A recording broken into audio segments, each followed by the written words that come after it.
Shut up. What? Wait. Oh, he's gonna be so embarrassed.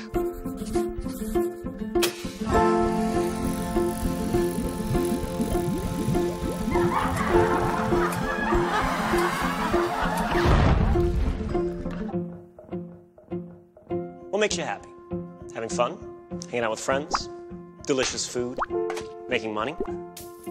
Well, consider this. Psychologists have scientifically proven that one of the greatest contributing factors to overall happiness in your life is how much gratitude you show. Yeah? Think about that. Go ahead and marinate on it for a second. You can thank me later if you want. It'll make you feel better according to this study. You go ahead and click on it and read it if you want. Or you can keep watching because we read it and we thought it might be fun to test out for ourselves. We gathered a selection of volunteers to act as our subjects. First, we gave them a test. They didn't know what we were looking for, but it gave us a pretty good idea of their current level of happiness. We asked them to close their eyes and think of somebody who was really influential in their life, somebody who did something really amazing or important for them.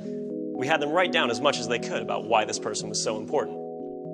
Now, a lot of them thought at this point the experiment was over, until we really put them on the spot and tried to get them to call that person and read what they wrote about them. Thank you, Jessica. We're going to have you call your mother. So who is that right person for you? Person is my sister, Erica. We're going to give Erica a call. Okay. Who'd you end up picking? Friend of mine, Craig Ains. Her name is Dora. My college accounting instructor. Really? Is this somebody you're still in touch with today? No, I'm assuming that he's passed on. That's a To shame. the great beyond. You up for it? Yes. What would you say if we called up Dora?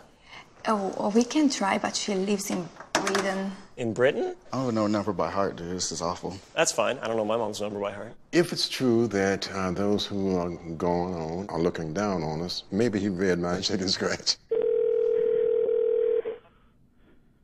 Hey, sweetheart. Hey, how you doing? Yeah. You got a second? Where you at, in the hotel? I am. I'm in the hotel.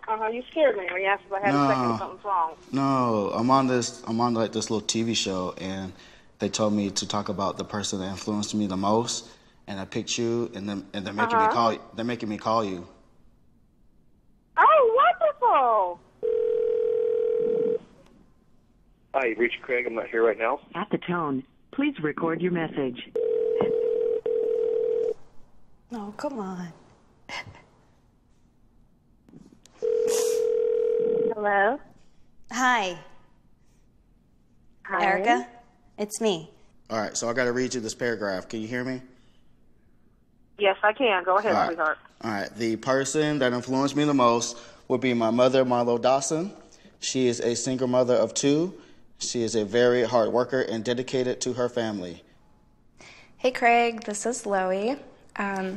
This is going to be a funny little voicemail, so I hope you enjoy it.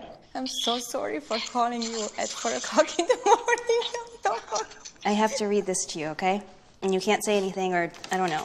You can respond, but I probably will just keep going. Okay? Is everything okay? Yes, but I have to read this out loud to you. The person who has had the biggest impact on my life, outside of Jesus Christ, who is responsible for my existence, was my college accounting instructor. He had a joy and enthusiasm for his job like no other teacher I have ever known. I love her to death, and she keeps me going with positive talk.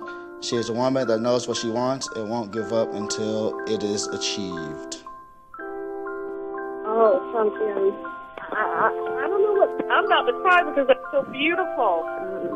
I have to say that's just wonderful. I first met Craig on an independent feature film set in Whitefish, Montana. I recently have been sending Craig a lot of positive thoughts as he's suffered a series of health problems. Despite his medical problems, he's continued to work and take pleasure in the small things in life, like sitting quietly with his wife Janine on the porch. Erica is my older sister and my best friend. Sometimes it even feels like we are twins. She's my #1 fan and my #1 supporter. She makes me happy because despite all my mistakes and my decisions, she still loves me no matter what. Your friendship is everything. And you are one of the most important person in my life. Even when she has a kid and many children, I will love her more than her kids. Okay, maybe not. I will never forget when she flew 3,000 miles at the drop of a phone call to save me from a breakup. I'm being blessed by having a son like you. I love you. Bye.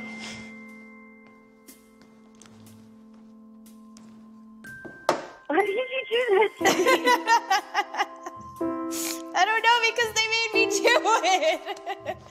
Thank you for picking up. Bye, sweetie.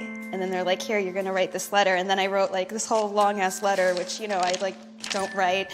And then all of a sudden they're like, hey, guess what? Now we're going to call her and you're going to read her this letter. And I was like, what the f?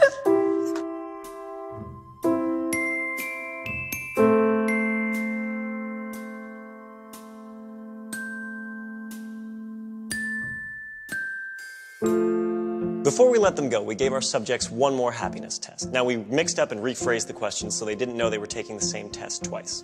For those who took the time to actually write something down but couldn't make the phone call for whatever reason, we saw happiness increase between 2 and 4%. Good, but not exactly mind-blowing. Now, for those who actually picked up the phone and personally expressed their gratitude, we saw increases between 4 and 19%. So either way, expressing your gratitude will make you a happier person. But you want to know something really interesting? The person who experienced the biggest jump in happiness was the least happy person who walked in the door. What does that mean? That means if you're having a particularly tough time, trying this out will more likely have a greater impact on you. Trust me. I'm in a lab coat. In fact, while you're at it, film it and upload it to us, and we'll do something awesome with it. I'm Julian, and this has been The Science of Happiness. SOULPANCAKE, subscribe!